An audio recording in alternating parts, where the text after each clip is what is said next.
Oh, hey, everybody. Hey, we've been live for 5 seconds. I didn't even notice that.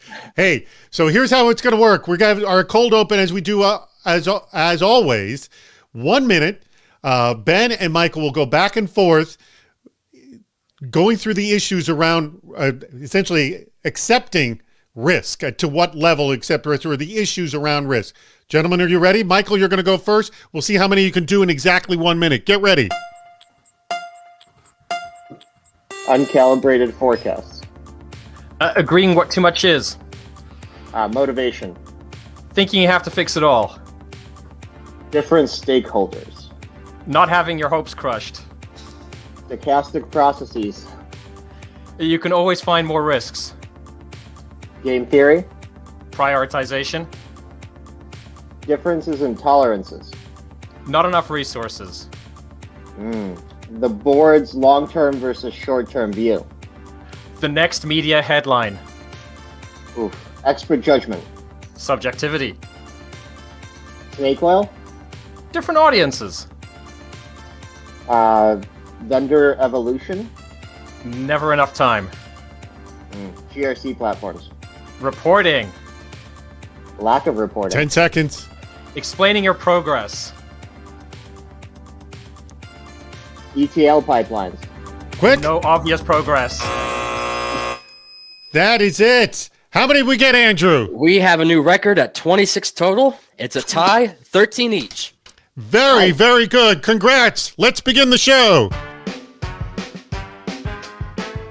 Welcome, everybody. The CISO Series video chat is ready to begin. Hey, everybody. Welcome to today's CISO Series video chat. Today's topic is hacking acceptable risk, and they just set the stage. The topic of an hour of critical thinking on when we should stop trying to reduce risk. Sounds antithetical to what we all talk about in security, doesn't it? But it is actually an important discussion to have. Our guests today are Michael Reutman, who's the Chief Data Scientist over at Canada Security, and Ben Shapiro, the CISO over at Canada Life. Or Canada Life. No, it's Canada Life. I should mention that all of Ben's comments today are his comments. They do not reflect his employer, Canada Life. Huge thanks to our sponsor, Canada Security, which they've sponsored definitely the most video chats we've ever had before. So thank you very much, Canada Security, for sponsoring this one again. All right, for those of you who've been a part of the video chat before, ignore what I'm about to say. Everyone else, pay attention. 6 different ways you can participate. The chat room, submit the bad ideas. So get your bad ideas in now. All these horrible bad ideas, we will, at 20 minutes past the hour, we'll vote for your favorite bad ideas. I'll explain that more in a second. At 20 minutes past the hour, you'll submit your best strategies. You can join us on video at any time. Just type in the phrase, bring me on. If you got a question or a comment, Andrew, the producer in the back, we'll try to get as many of you on as possible. You can ask a question at any time as well. Right now, we got no questions, so go ahead, ask one. And if we get lots of questions, go ahead and vote for your favorite question so I know which one to ask first. All right, today's schedule, you just saw it. Play the speed round. Your bad ideas and questions. So your bad ideas on hacking acceptable risk. What are your bad ideas on that? For those of you who don't know, the winner of the best bad idea, which I announced next week, wins one of these awesome CISO Series fleeces. And I'm going to explain, there's a second way you can win a fleece. So, and they are finally going out, by the way. They were on such insane delay before. At 20 minutes past the hour, we'll have a poll up and you'll vote for your favorite bad idea. Also at that time, I want you to tell us your best strategy on hacking acceptable risk. So we don't want to know just your horrible ideas. We want to know your good ideas. 30 minutes past the hour, we will play the Department of Yes. And that means my two guests will have to accept your horrible ideas and explain why they actually want to deploy them. In this case, correct me if I'm wrong, Ben, anything you say there will reflect Canada Life, correct? No, I'm going to deploy it on my home network. Okay. I will, and then what'll happen is we'll go back to voting for favorite questions. And then at 40 minutes past the hour, the best bad idea contenders will face off and essentially explain why their bad idea truly is the worst idea. Last questions and final advice. And then we will go into our meetup. That's the cybersecurity speed dating. If you've never been a part of it, it's a lot of fun. do not be intimidated, because there are a lot of smart people who speak here, but you know what? They're eager to meet you, even if you're brand new in cybersecurity. I know I am. Next Friday, our topic, that's going to be June 18th, our topic is hacking self-defending data, an hour of critical thinking on how and when your data can intelligently protect itself. Now, here is the second way you can win a fleece. If you click the link at the bottom, that will open another window. Will not take you out of this very video chat. You can register for next week's video chat. Everybody who is registered for next week's video chat by 5 p.m. next Tuesday, 5 p.m. Pacific, next Tuesday, will automatically be entered in a raffle to win a CISO Series fleece, okay? So if you want a chance to win that, just register and you're automatically entered to win that, or in a raffle to win that very fleece. So go ahead and click that link at any time during the video chat. Stick around for our meetup at the very end. Oh, that's not there. Don't click at the bottom for that. We'll do that at the very end. All right, that's enough of that. Let's actually get to our discussion at hand, which is hacking acceptable risk. All right. I'll start with you, Ben, on this, because this is actually your passion, correct? Hacking acceptable risk? So I've said, yeah. Okay. So what I want to know is, set the dimensions of the areas of risk management we're dealing with. Well, I don't think there's sort of a limit in where this conversation goes, but I'll talk about the idea that a company and organization is going to have to sort of make decisions around what it can and can't do given its resources, and is probably faced with, if not an infinite, a very large sea of risk. And so, I think the dimension we want to get to is where do we become okay as information security or cybersecurity professionals with we're doing the right amount of work to protect the interests of our shareholders, of our customers, of the community and country at large. And so that's sort of the area that I'm really passionate about exploring. There's this idea that, everything we do has risk. We get in the car, we drive somewhere, there's risk, but it's gotten to a point where we accept that risk and are willing to go on with our lives. The pandemic, same story. There's a threshold for everybody. So that's sort of the topic I want to explore is how do we get to people on consensus that we're all looking roughly at the same thing, that we understand why we said we would do X, but not Y, because this was above and this was below our tolerances. Taking this one to you, Michael, you work for a vulnerability management company. And by the way, we've got a special offer from our friends at GigHome that I'm going to mention in a second. Whoops. Yeah, there you are. You're back again. I'm assuming you're dealing, obviously, with the risk issue with your customers all the time. My question is, do they have this discussion about acceptable risk, or do you sometimes have to push it for them? That's actually the most exciting part. I think once you get to a later stage of maturity, it becomes self-evident. So let's say you don't set a risk tolerance, you try to fix everything, or you implement Kenna and you think you're doing risk-based vulnerability management, and you've still got too big of a backlog. That question of what is acceptable, what isn't, really hits the ground running when you start thinking about SLAs. So if you think that the riskiest things should be very quick, the things that aren't that risky trade off with that operationally, then if you take it to its logical extent, and we've had some very large banks actually come to us and ask us to build products around this, there is a portion of vulnerability risk that probably isn't even security risk, it's just technology risk. Mm-hmm. It's just like driving a car. You don't need your security team focused on that, because if they are, they're not going to respond that quickly to the 0 days. What does one do to essentially determine that level of risk? And by the way, as I always hear, it's never the security team to determine this. It's always the board and the C-suite to determine this. So Ben, are they telling you this, or are you coaching them into this? Okay, so Michael just completed me because I was thinking that hand gesture and he did it. So that's pretty awesome. Yeah, so I think we have a special role as navigators. The idea of, well, the business needs to make the risk decision. If you ask me to make risk decisions around capital exposure or liquidity ratios, I would stare at you like a stunned carp. I don't know how to do that. And so I would turn to people with finance backgrounds. I would say, give me the shape, give me the parameters, give me the decision-making mechanisms that you would suggest I use, and then walk me through why you think A, B, and C are the options and which one the best decision is. And then because ultimately, in that case, I'd be accountable, I'd say, I've got all the input and I'll go with this one. And that may or may not be, for or against their advice. And so that's always about sort of trade-offs and considered options. Where I think our role as security professionals is we are these navigators of complexity. We've got to filter out all of the noise and turn to the business and say, look, I know you don't know anything about technology, or maybe you do, depending on the organization. I know you don't know anything about cybersecurity risk. I'm going to frame this in a particular way for you, hopefully in a way that's got integrity, is unbiased, is ideally empirical, or at least minimize subjectivity, and say, these are our options and these are the considerations and input. And I'm going to recommend to you, this is the way to go, but here are the pros, cons, here are the benefits, the trade-offs for you, and let you make that decision from there. So we don't make the final decision, but we have to get the business as close as possible to that idea of how do we talk about acceptable risk, and then what are the reasonable decisions that we could make around that.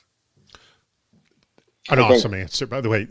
Michael, continue on that, in that when you are also giving your sort of wave gesture, there is a lot of coaching, just like literally what Ben just said. Yeah, I think this is going to be maybe an exciting or maybe a very boring discussion because we agree completely. What people miss is that risk is a language. Much like mathematics is not a science, it's a language. And the security team's job is to translate what isn't really meaning, what is a bunch of noise from sensors, that's what most security tools that we've built over the past 20 years are, into a language that folks that deal with risk every day can understand. We can go deeper than that. I think there's components that are, raw likelihood. There are components that depend on the business, like business criticality. And then there's certainly the tolerance decisions that security usually doesn't make. Maybe security has an input in, but the board makes, the CEO makes. But in order to get to that tolerance decision, you have to translate it into a language they speak, and that language is risk. And I think that's where security, I think we're evolving very quickly, not just in vulnerability management, but we're finally starting to speak the language of business when we analyze our data. I want to get into some questions, but before I do, I wanted to just mention this really nice offer that we have from GigaOM. So GigaOM has this very cool thing called the Key Criteria Report that helps you sort of analyze vulnerability management solutions, like what can it, and by the way, not sponsored by anyone, this report. This is just purely GigaOM's report.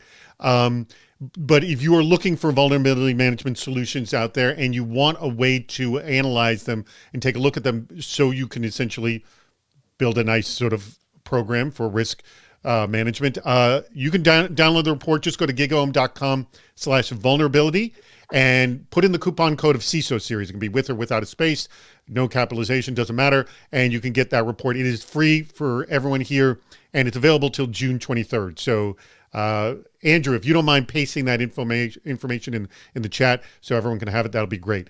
Thank you very much, GigaOM, for making that possible. All right, let me, though, get to one of the questions that we have here. I just kind of was talking about this. I want to get into the specifics. This Larry Rosen asked, who should be determining what the acceptable risk level is at a company? And I'm going to add to that, we say the C-suite, the business, but I got to imagine you're getting a lot of information from a lot of different people, and often it can be conflicting. Yes, Ben? It can be, but again, this comes back to your job as that filter for complexity. Mm-hmm. There's this really interesting conversation that we have to get some time with the right folks, but if you can sit down with your executive, your senior leaders, whoever's being tasked with custodianship of the organization, it might not be the CEO, could be their representatives, but to say, let's walk you through some common language, accessible scenarios. Are you okay if we get hacked because it was a very simple breach that everybody will laugh at? No, absolutely not. And I'm just using it as an illustrative example. A lot of empathy to the folks at Colonial Pipeline. But your job is to actually get a number of people in the room that the C-suite or the CEO or the board say are sufficiently knowledgeable about the business, so can understand the questions you've asked from a business perspective and make informed responses. And it's a group of people actually coming together, in my mind, that make the decision. It's no one person's job. But to quote somebody wise, they once said, get as many fingerprints on the weapon.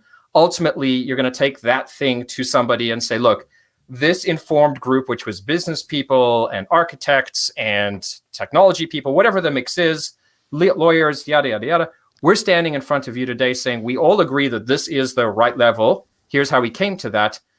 Somebody still needs to say at the end of the day, I accept that recommendation, but it's our job as a collective group of people to get it there. It's no one person. Michael, have you had any of your clients literally come with an extremely impressive and clear understanding risk profile of saying this is what we accept and we don't accept? And if that does exist, could you explain to me what it looks like? The L word scared me, so I'm still thinking about the fact that you used the word lawyers. Yes, we've had customers. So historically, everybody who's doing vulnerability management has some compliance requirements that they have to meet. Right. And then because we're talking to them, they want to go beyond compliance and use vulnerability management as a security tool, not a compliance tool.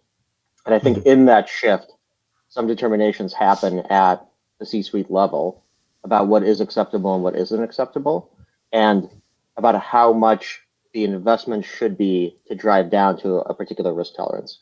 So the most productive and most exciting conversations I have are when we're talking about vulnerability management, talking about the risk of any one vulnerability or a group of assets, and somebody in the director of security, director of vulnerability management role says, okay, great, how do we make sure that nothing has a higher than 50% chance of exploitation? Mm-hmm. Because that's a language that any business owner understands. Of course, that's a dream state. We'll get there later. Mm-hmm. We're not there yet. But if you know that that's the target you're driving to, everything becomes much easier. What's your RI? How much are you spending now? What are you shooting for now? Why did you fix this vulnerability? I can definitely tell you it's below a 50%. Those kinds of questions, those kind of operational things just fall out as soon as you make a risk tolerance decision. I would actually say something really controversial, that just making one might be more important than making a good one. Yes, 100%, right? Good, it gets good people talking. Yeah. Well, we said perfect is the enemy of good, kind of a classic line. Let me throw out this question here. And I'm not going to say that anyone is having any of this happen at their job. So we're referring to other companies. Doesn't happen at our company, but Rick Woodward's question, and I don't know if this is true, so I want you to agree or disagree with this. How do you deal with the non-security senior management that refuses to acknowledge risks that can't be eliminated? A, does that exist? Are there senior level people to say, no, of course you have to get rid of this? Ben. I've not ever seen that in my career, that, and maybe I'm just fortunate that somebody has said eliminate all risk. Every conversation I've had over the last 2+ decades has been, what's enough? And like, what get us to good enough. So implicit in that is always an understanding of there will be some risk that we just have to live with. Okay, so fortunately you haven't run into the situation. Have you seen this yourself, Michael? I've seen inklings of it. I've seen folks try to not fix every vulnerability. That doesn't happen. But I do see policies like, we need to fix every CVSS 7, 8, 9, and 10 vulnerability within 60 days. And as soon as you pull the data and you show them that that's actually 70% of vulnerabilities across your 3 million assets, then people start to pull back and be like, wait. No, that's not going to happen. But that's not the executives, right? That's No. us. That's us saying that we have to fix everything. And so the gentleman that asked the question, I forget his name, but the idea of we have to fix all the things is something Rick that I Woodward, think is, by the way. Rick, there you go, is something that is systemic, I think, in security professionals, especially early on in their careers. Mm-hmm.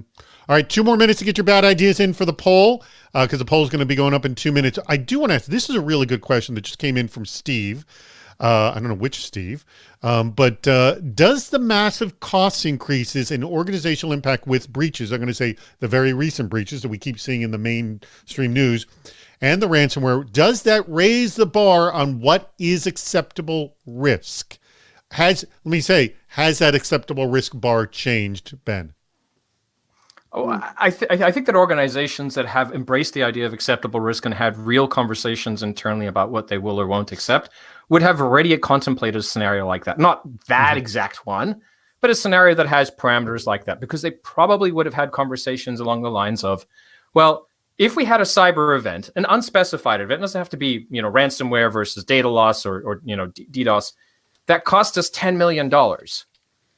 Are we okay with that? And some people around the table might go, sure, we lose $10 million every day on bad investment decisions, or we make $10 million on great investment decisions. So the fact that there's something in the media headlines tomorrow or several days ago or several years ago which had a certain dollar figure, I don't think should really shift the thinking. The thing it might change is people's appreciation of frequency, of how often it might happen. Yeah.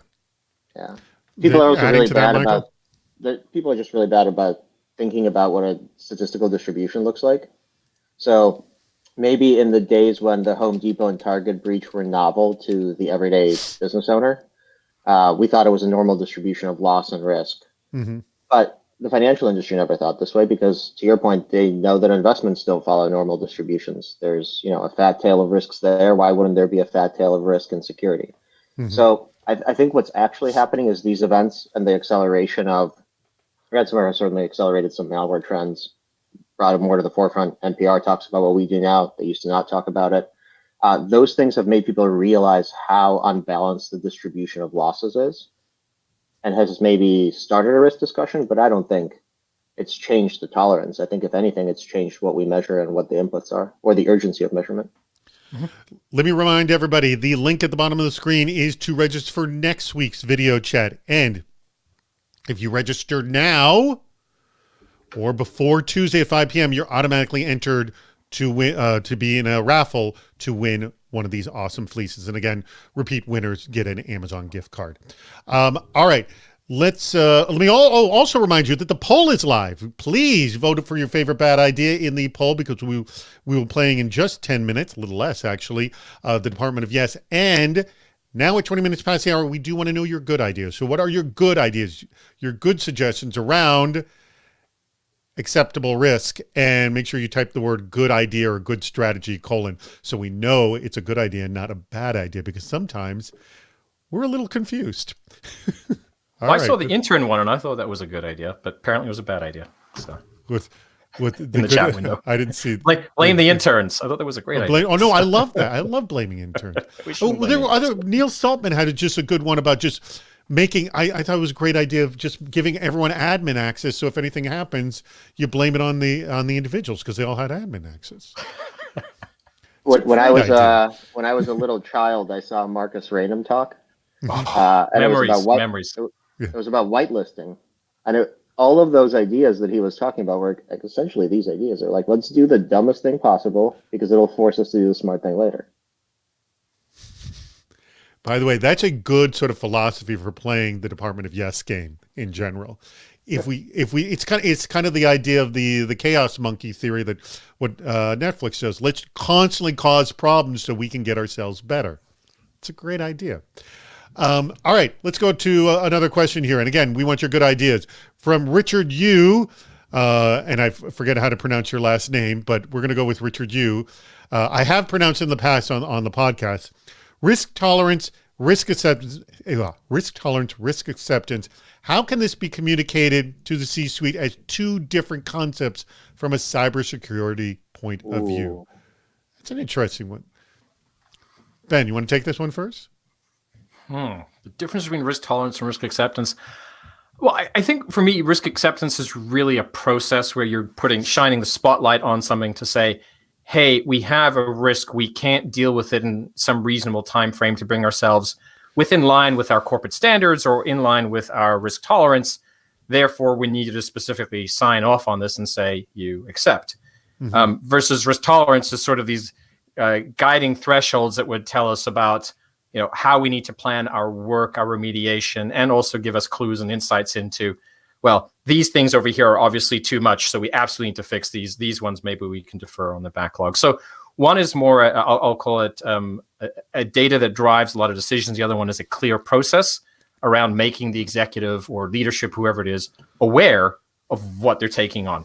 Make sure that we don't have, the intern down in the basement going, sure, I accept that risk. And then suddenly 6 months later, everybody's very surprised that we, didn't do a good thing or have a bad thing. Anything to add to that, Michael? I'm just thinking about time. When you tolerate a risk, when I say I tolerate this type of vulnerability on this type of asset for an X period of time, there's almost a time component in it. It's how long are you willing to accept that, to tolerate that risk for? Risk acceptance is very different because it might be a bad thing. You might be saying this is very risky, but I accept it for a reason like It's an AIX6 box that's running a mission critical process that we're not going to switch out ever. I've seen those things happen before. And I think the difference is you want to keep measuring the risk you've accepted and watch it grow over time, because you have a tolerance for your risk acceptance, not just for the things that you tolerate. Excellent point. Go ahead, Ben. But that highlights that, even when you're below or above threshold, whether or not you've accepted something, you continuously have to go back and look where you are, because something may have changed within your environment, something may have changed within your tolerance, your regulatory makeup, your standards, whatever it is that could shift that line for you. Or you might have, a pile of sand that's grown too big. And at some point, all these things in aggregate, before it was small, 2 AIX servers in the corner. Now they've multiplied somehow. They've had kittens, and now there's 700. Now we got a problem, right? You built a Python wrapper around them, and all of a sudden that risk acceptance is not such a good idea, right? Exactly. Which most of the world runs on Python wrappers around COBOL. So we've all made that best decision. language ever, period. By the way, remind everybody, click the link at the bottom to register for next week's video chat and to be entered into the raffle for the fleece. And also, please vote in the poll, because we're going to be playing in 4 minutes. Best bad idea. All right. Sean Kelly, who, by the way, is a reporter for Cybersecurity Headlines, actually has today's report. So if you have not heard Cybersecurity Headlines, our 6-minute daily report, give it a listen. Sean has today's report. Sean asks, do we have to define risk tolerances for theoretical risks up front, or is it better to have sound risk identification process and forums to discuss and manage them, remediate, or accept? So the things we don't know today that may be a risk in the future, do you have that discussion, Ben? So I think you're describing, a common practice of being forward-looking, emerging risks. And I think that's really an artifact of an organization's maturity. A colleague of mine likes to say the term, the idea of crawl, walk, run. And so I think that, the most mature organizations would be in a position to start looking ahead and starting to say, well, these are the things that we don't know will happen for sure, or we don't know about our business model, but we kind of think we're going this way, and start exploring those ideas. But I think for most organizations today, except for the most mature, I would keep my head focused on the very current things that we're dealing with and try to get consensus on that. But I would say that your risk acceptance shouldn't be so narrow to a particular thing that it is not adaptable to your future business model. So, right. we won't accept vulnerabilities on AIX. Again, we'll pick on AIX. I don't know why we're doing that, but that's just because it probably deserves it. Nobody's hurt by us doing that. IBM, they don't have feelings. That's fine. So, but if we're going to say that our risk tolerance is so anchored on a particular technology like AIX, then sure, it becomes outdated. You really have to think at a much higher level to say the generality of this scenario, the generality of the event, generality of the impact, because the way it will manifest within your organization could take 100 different routes depending on the complexity of your technology. And so, in general, your risk appetites, your thresholds should stand the test of time over at least a year, but ideally 2-3 years if you've done it right. Everyone, please vote for these bad. Oh God, these are some really. I'm just taking a quick scan of these bad ideas. There's some really good ones in here. So thank you very much for sending in these bad ideas. Wait, they're good. They're good bad ones, right? Oh well, yeah. You'll know what a good bad idea is. Hey, what's a good example? I mean, Michael, you actually gave us a good one before, so I'm going to throw it to you, Ben.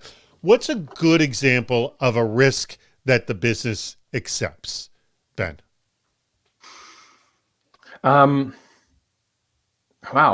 I'm trying to not talk about inside stuff here. So, so I think the business is willing to accept, I'll talk about, not cyber in particular, but technology debt. The business is absolutely, in most organizations, willing to accept some level of technology debt, which implies issues around resiliency, future extensibility, maintainability, and so on, in exchange for a business outcome that's sooner. So we want to build product X. To bring it to market, we're going to have to integrate with old systems. They're not so stable. Yeah, but they're probably okay. We know we should refactor them. We're not going to, because if we do that, that's going to add 12 months to our development timelines. So let's just suck it up. Let's just use that thing, go as is, and we'll accept the potential of having, future issues with it, but we're going to get reward right now. I think that's something very, very much that the business is comfortable sort of in their mental calculus of, short, fast reward, later term potential consequences they have to deal with it. But on the flip side, it proves out what they're doing. I'm successful in the market now. There's my reward, which made that risk that I took acceptable. All right. Oh, we just got a call that came in. Hello, welcome to the Department of Yes, where no request is ever rejected. All right. So you gentlemen know how this game is played. I have a lot of bad ideas that have come in, and I am going to have you play the Department of Yes, which means whatever this horrible idea is, you're going to accept it, and you're going to explain why you're going to accept it, and you're not going to be facetious about it. Okay. So, and also, the people who said this, you're going to come in, hopefully, at 40 minutes past the hour to essentially explain why your bad idea is the best bad idea. So pipe up if this is yours. Set your organization's risk tolerance so high that virtually all risks are inherently acceptable. Then there is no need to spend resources on fancy controls. So this was actually put you out of business, Michael, if you did this. But why do you want to do this? I'll start with you, Michael. Why do you want to accept this incredibly bad idea? I think this idea is fantastic. I think this idea acknowledges the stochastic nature of risk and attacks. And I think if you start with an incredibly low risk tolerance or incredibly high risk tolerance, that's a really great way to walk it back infinitesimally, really slowly, and see what changes in your business. So most of us are living in a world of risk acceptance and risk tolerance that's unintentional. We're making decisions like, I cut this JIRA ticket, go fix this. That's a remediation prioritization decision that you've made, but nobody thinks about it that way. Or, we have a policy of changing out laptops every 3 years. That's a technology risk decision that we've just made and not thought about. But if you start really high or really low, it doesn't matter which one, and you slowly start to walk it back, the theoretical implementation of that tells you about all those decisions you weren't actually conscious about, weren't intentional about, and you start making them intentionally. That is one of the best answers to the Department of Yes I've ever heard, Michael. Seriously, that was good. Ben, can you one up that? God, no, not a chance. It's also a terrible idea. No, it's a terrible idea. But theoretically, I love the idea of, like you said, sometimes we just do it and we're remediating and not thinking about it. But if you start incredibly low and start dealing with it in an incremental stage, then you truly, deeply understand the risk. It's a great idea. In fact, I don't think it's that bad. Ben, come on, give me something for this. All right. So I think this is a great idea because then it allows us to have a conversation about the size of the losses we're willing to take on. And that's going to drive conversations around our insurance policies, which the business absolutely gets on how to make decisions on insurance premiums. I like it. All right, let's go for the second one. That was a good one. By the way, I didn't even see. That was mine. Brian Colt. Okay, Brian, hopefully you'll come on at 40 minutes past the hour. All right, let's see. Who's the second one? There was one that was voted up high. The spin the bottle is like the magic 8-ball. We've gotten that one a lot of times in a bunch of cases. But I am going to throw, hold on, there was one other one that I really like. Oh, this one. I'm going to start with you, Ben. Start accepting risk when you reach a threshold of 50. Now, I don't know what 50 is. But when you reach it, so you can determine what 50 is, but start accepting risk when you reach a threshold of 50. Why do you want to accept this? Well, absolutely, because it gives a measurable objective that our organization can understand. Everybody understands what 50 means, and so we can just show up. I don't know what 50 means. You define it for me right now. No, everybody knows what 50 is. It's a well understood number. No, it's not. Michael, why are we accepting this? And feel free to define 50 any way you want. I think I accept this as a good idea because it raises the conversation of what do we mean about 50? And as soon as we can agree on a measurement, then the number doesn't really matter. We'll come up with the right one. All right, better answer here. Sir, yes, sir! All right, good job. Michael, by the way, trounced you on that. Totally, Ben, absolutely. Sorry. You were a little facetious there. I could smell it. What's that? All right, let's get back into the discussion. We want more of your good ideas too, by the way. I don't know if I saw them. 50 risk records. It was mine. All right, Richard. Okay, so Richard and Brian, we're going to want both of you coming on at 40 minutes past the hour. And Richard, maybe you could tell us if it was risk records, 50 risk records. That's what he meant by the 50 there. You're going to come in and defend and explain why your bad idea is the best bad idea. All right, let's get back into, we have no questions, so feel free to, I got some of my own questions. Do you know what it would take, Ben, because we talked about this in our preview video, what it would take, or it has taken, maybe you've actually seen it, to reach a diminishing rate of return of risk reduction. So the idea being it's no longer worth it for us to spend this money to reduce this risk because it's now being more expensive than the risk we're reducing, kind of a thing. Do you know what that is, and have you actually seen it? Well, if my friend Jack Jones were here, I'm convinced that he would present some sort of quantitative financial measure that would tell us what the answer is there. I've not yet seen that in my travels where people can get to the point of saying we've invested to the point that we're now getting a diminishing rate of return at an aggregate level.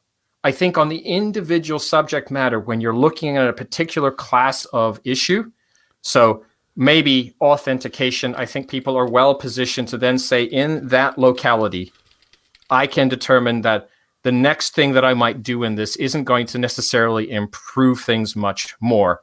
But that's always going to be a subjective assessment. Mm-hmm. I think really when you talk about rate of return, what we're really trying to use as an analog about when do we stop or when do we say let's go into maintenance mode in our program. And I don't think anybody's there yet, although there might be some bright stars out there. Because theoretically it makes perfect sense, but I don't know if anyone's achieved that theoretical moment. Michael, have you seen that? I mean, because we all understand just stop spending money reducing risk once it's no longer worth it. But has anyone seen that? No, because risk evolves faster than we remediate it. Like the process of an attacker coming up with a new vulnerability, a new method of attack, you bringing systems online, that's more dynamic than our cadence of remediation, decision-making, risk acceptance. But that's that's sort of the ever-evolving threat landscape argument. Right. Mm-hmm. And I hate it. Like, I agree with you that the environment is dynamic in that I might deploy a brand new business system tomorrow. Well, not me, but somebody might, right? And that system coming online might bring us to more risk or less risk, depending on what the nature of that thing is. And I think there absolutely that we're going to have our backlog evolving up and down because it's not a unidirectional thing. If I introduce a new system, that might be because I'm actually retiring an old system that was worse. So the idea of an evolving environment doesn't necessarily mean always growing backlog, although I would agree that generally it does. On the other hand, sort of this whole notion of the ever-evolving threat landscape, when you break down a large number of the attacks, the TTPs behind them are generally sort of the same. There's some novel component to it, an unpatched vulnerability, but the get me to click on a random link, always a thing. Like that technique has been around for a long time. Get me to go to the wrong website, send me an email with a PDF attached. Sure, the exploit inside is generally the same. And for the vast majority of organizations, sort of that next-gen row hammer, Spectre type attack, okay, fine. But those are sort of more edge case than anything. So I would say when we're talking about have we gotten to a point of diminishing return or good enough or whatever it is, our framing has to be about given what we know now, not necessarily that never-ending hamster wheel of pain of the evolving threat environment, because do things A, really evolve much, but B, let's focus on the world around us, much like all of the other C-suite does. The C-suite never says, well, this is our competitive strategy and this is what we need to spend until our competitors do something different. That's implicit in the conversation. Right. An interesting flip of that is not is there a diminishing line of return, is there an amateur professional line? Is there a minimum ride required to ride? Yes. Yeah. A height required to ride. And I think that's really true. So I definitely think it's much easier to say, look, if you have any remote code execution metasploits across your environment, spend whatever it takes to get out of that because you're below the threshold of acceptable. Oh, yeah. On the other side, I think you're right. I think there might be the nation state argument is a really good one, right? A nation state can come up with a million different ways, but should you be outspending, France, no. No. Should. No. All right. You know what? It's France. about 40 minutes past the hour. Andrew, can we bring in both Brian and Richard, who are the two bad ideas that we just read recently, for them to defend and explain why their bad idea is the best? So please extend invites to them, and hopefully they can join us in a second. While they're coming in, let me just remind everybody to click the link at the bottom to register for next week's CISO Series video chat. And also stick around at the very tail end, because that link will change to our for our meetup for the last 5 minutes, and please stick around for the meetup because it is a ton of fun. I see Brian is here, and Richard Uhumwago, which I believe I'm pronouncing it correctly, will be joining us hopefully in just a moment. Invite has been sent. All right, Ben, you had their first bad idea right now. While we're waiting for Richard to come in, explain why your bad idea is the worst, or the best, worst, or whatever that is, the way we want to say it. You want to argue why yours is the best, and Ben and Michael will determine whether it is you or Richard. And Richard's coming. Go ahead, Ben. I mean, Brian. Brian. Sorry. I mean, we're both remarkably good looking, so that's fine to me. Yes. Absolutely, yes. Well, my idea is the best bad idea because you'll save so much money and time and not having to mitigate risks because your tolerance is so high. And just think of your SLAs. When you report to the board, you can just say, hey, all of our controls put our risks below acceptable. So now you don't have to spend nearly as much money on any security tool. Give yourself a bonus. And not only, it's like, well, I'm blanking on the word, but you essentially, you've accepted so much, so you're deferring risk to another location, I guess, is the idea. All right, Richard, by the way, did I pronounce your last name correctly? Yes, you did. Awesome. Richard, why is your bad idea the worst? And explain to us what the 50 was going to be. Every risk register has a number, right? Yes. So once it hits 50, that's the end. We start to accept all risks after that. All right. So 50 accept risk. Rachel. Okay. So now argue why yours is the best bad idea. Because it's clear, it's concise, everybody agrees, and there's no back and forth with management or with IT or with security. Hey, we've reached the magic number. We start to accept risk. Everybody's happy with that decision. And why is that though better than just accepting all the risks? So you're creating a certain level of tolerance of up to 50, where Brian's saying no, not even 50, 0, doesn't even exist. Why is your better bad idea? Because if you're in a regulated environment, well, this is silly. If you're in a regulated environment, you can show the regulators that you actually have a process. All right. I'm throwing this to Ben. Okay, good arguments, both sides. I like this. Ben, Michael, tell us which is the best bad idea and why. Well, I'm going to go with Richard because I actually think his idea can ingest or integrate with Brian's, which is we could set some arbitrary limit, still pay ourselves tons of bonuses, but have something that everybody can game and work around to get to that score and feel good about themselves. So absolutely, best bad idea. Michael, how do you feel? I think I agree. It's a good bad idea because it's truly terrible, but I could see people buying into it and saying this is what we're going to do because it checks a lot of boxes. It does. It does. It could. By the way, it could conceivably be done because, like you said, Richard, you could, with those first 50, actually clear a certain number of regulations, and so you would reduce risk and actually take some. And someone would just say, "Hey, we're not afoul of these regulations." So, where Brian, and people will be fooled into believing it. I love it. Both of you, great bad ideas. Kudos, and lots of other good ones. You can still get bad ideas in now. Thank you very much, Richard and Brian. You can still get bad ideas in now, but you can also get good ideas. And guess what? We have a poll of all the good ideas that you mentioned. So please get those in, and we will indicate those at the very tail end of the show. And in fact, we are about 16 minutes away from the tail end of the show. From Anupam, I haven't even read this, but let me see this. How can we inspire technology risk officers to understand technology-related risks from the perspective of organizational business goals? Oh, this is where your job comes in, right, Ben? Like, how does this connect with the business goals, this technology risk that you're telling me about? How do you do it? All right, so 3 simple steps, which are massive undertakings. The first one is actually go talk to the business and ask them how their business works. Like, I mean, novel idea, but too often we walk in and we go, that server is not patched and that's a problem. Okay, what is the actual business? We sell cookies online. Okay, maybe that server doesn't matter anymore. So just go talk to them. And I think that requires a degree of empathy, a degree of curiosity. So it also talks to instilling that or hiring the right people who have that sort of those questions. The second one is then whether it's you or somebody in the organization, map your business processes, the ones that produce transactional outcomes or produce value for the organization, and figure out where technology intersects with each of those.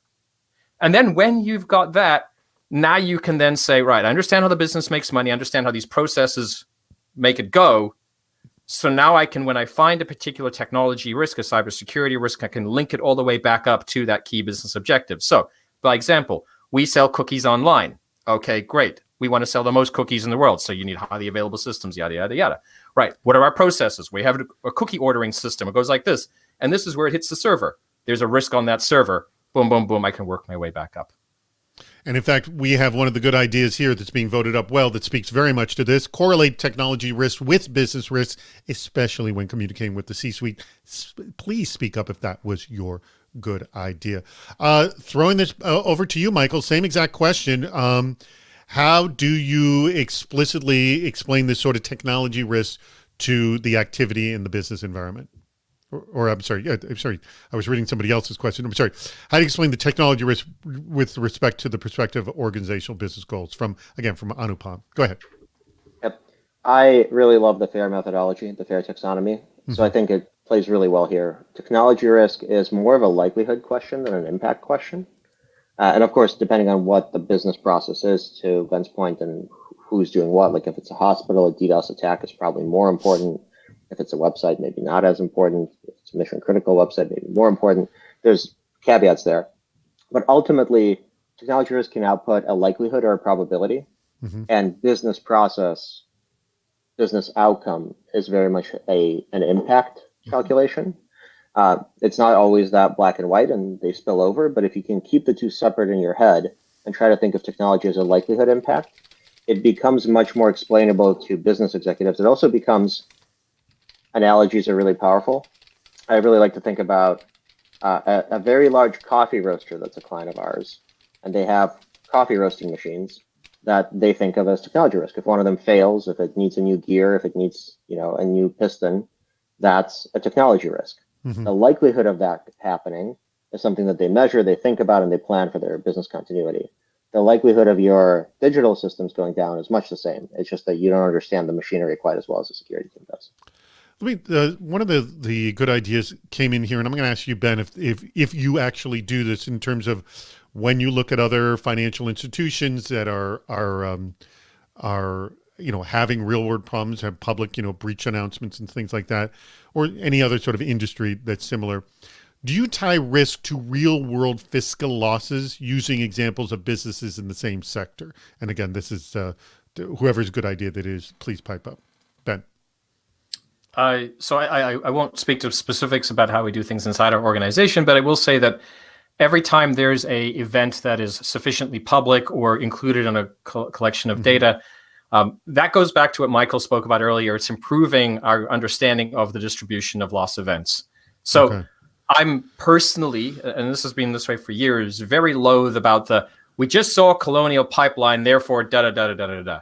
Mm-hmm. If we're managing things reasonably well within an organization, we would have contemplated the broad generalities of that scenario. And so now this just gives us an opportunity to go, hey, a loss event of this magnitude occurred and it was the 10th of the year.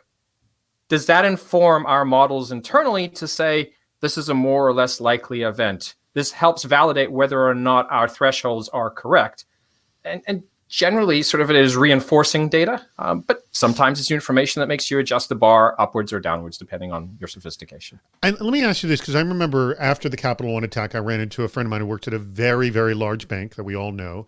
And I got to assume when really high profile hacks or breaches happen in your industry, there's a lot of questions that go around, especially from senior management, like, could this happen to us kind of thing?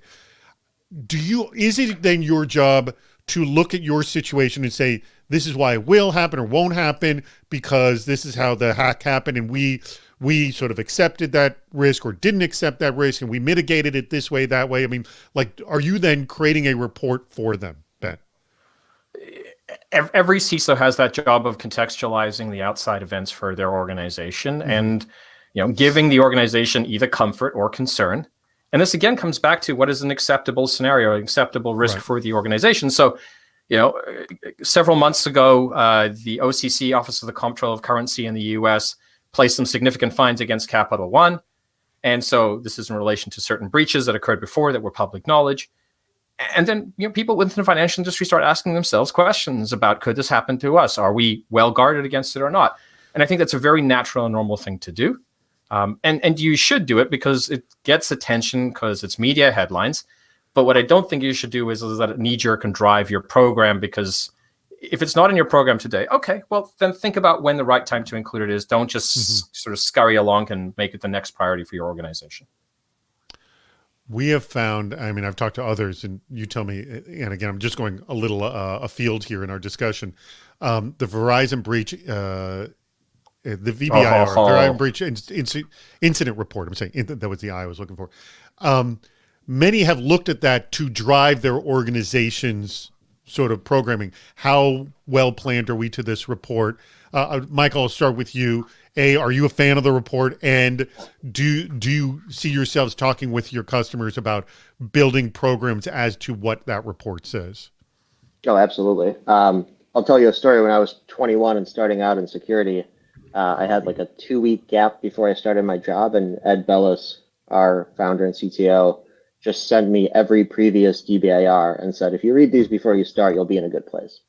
And I still say that to every new employee we onboard, every engineer that wants to know about security, even every customer success or salesperson. Ben, a question for you. Do you think about a loss exceedance curve when you're contextualizing to the board? Do you have one in your head or in a slide or that kind of thing? It's in the head. I think, to me, that's what the DBR gives all of us.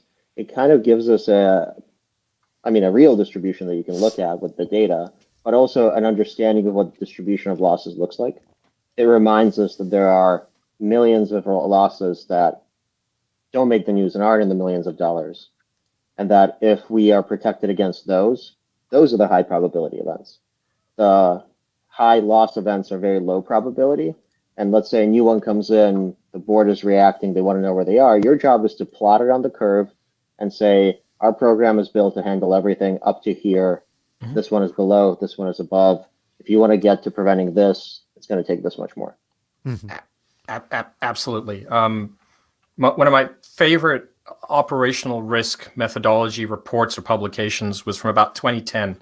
Might have the year slightly off. Towers Perrin comes out and talks about the tragedy of 9/11 and sort of the impact on operational risk thinking, and says, if an organization has a high frequency, high loss event, so that top right-hand corner of the loss grid, they don't exist anymore. Like in reality, they can't, if that's a possibility from they can't exist.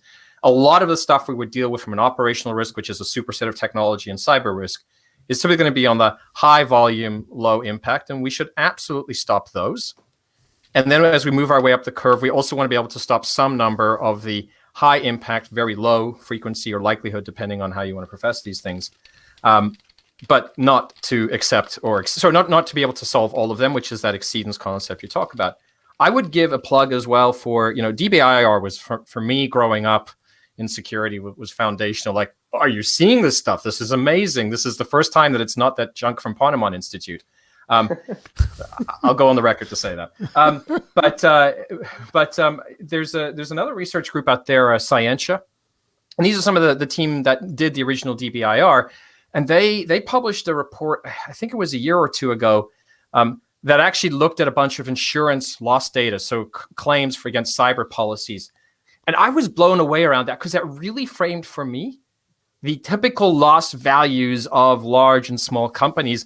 And it didn't fit my current mental model. And I loved that information because it gave me a lot more insight into what was really going on in the real world. And a lot of these events were not ones that were public. Most of them were not. They were just by some carrier who was, paying for the loss. All right, hold it. We have very little bit of time left, and so I want to wrap up the show quick. This is only going to be there for 1 more minute. The link at the bottom of the screen, and if you have not clicked on it to register for next week, please go ahead and do that. Again, you will also be entered in the raffle to win a fleece as well. Let me just quickly wrap up our discussion, and then I'm going to have the two of you give your final thoughts on this very topic about accepting risk. As I mentioned, next week, topic is hacking self-defending data. Go ahead and click on that right now, because in just a few seconds, we're going to change it. By the way, if you didn't click on it in time enough, you can always go to CISOseries.com and click the register for video chats button and get it that way. Also, let me also mention, put this in the chat as well, Andrew. Our good friends over at GigaOM have made the key criteria report for vulnerability management. If you're looking for a vulnerability management solution, like our sponsor, Kenna Security, this is a great report that literally step you through the process of what to look at when you're deciding what vulnerability management solution to look at. And it has a lot to do with risk mitigation there. So that's why we're talking about this. There's two reasons we brought this up. Just go to gigaom.com/vulnerability and type in the coupon code CISO Series. By the way, make sure you accept cookies. I made the mistake of not doing that. If you don't accept cookies, the report doesn't actually come to you. So accept the cookies so you could actually physically get the report to you.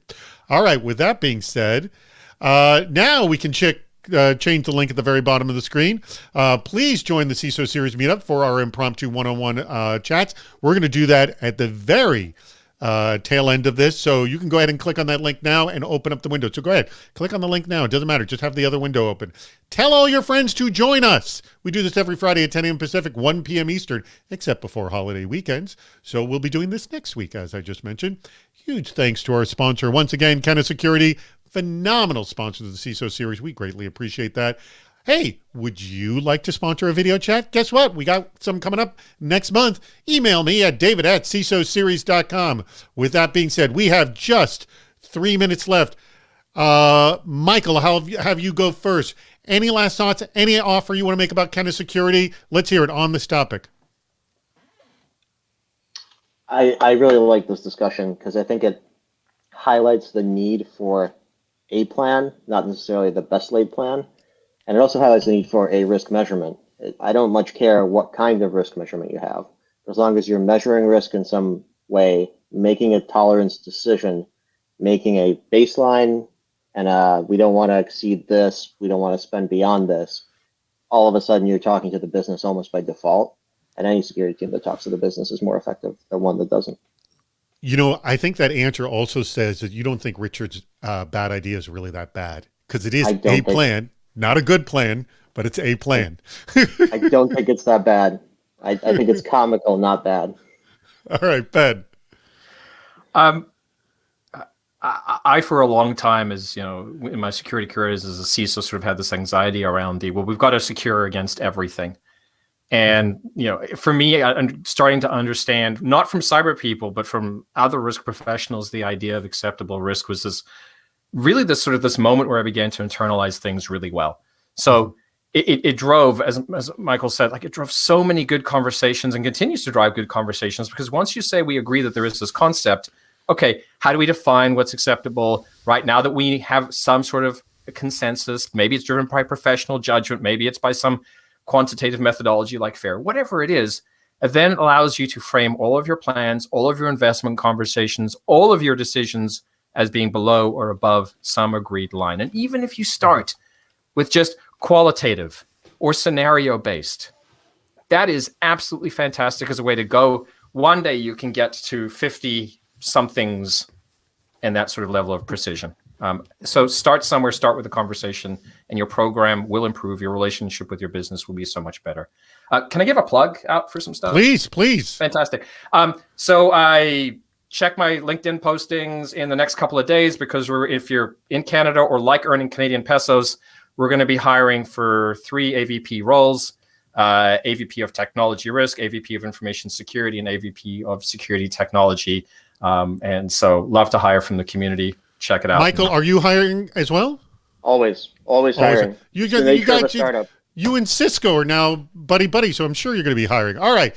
Even more So, than before. That's right. huge thanks to Michael Reutman, Chief Data Scientist over at Canada Security. Thanks to Canada Security for sponsoring. Ben Shapiro, who is the CISO over at Canada Life. And you, our audience, thank you very much. Thank you to GigaOM for your awesome support as well. Everyone, click the link at the bottom right now and join us on our meetup. It's a lot of fun. I promise you'll have a good time. I'll be there in just a second. Just going to move some lights.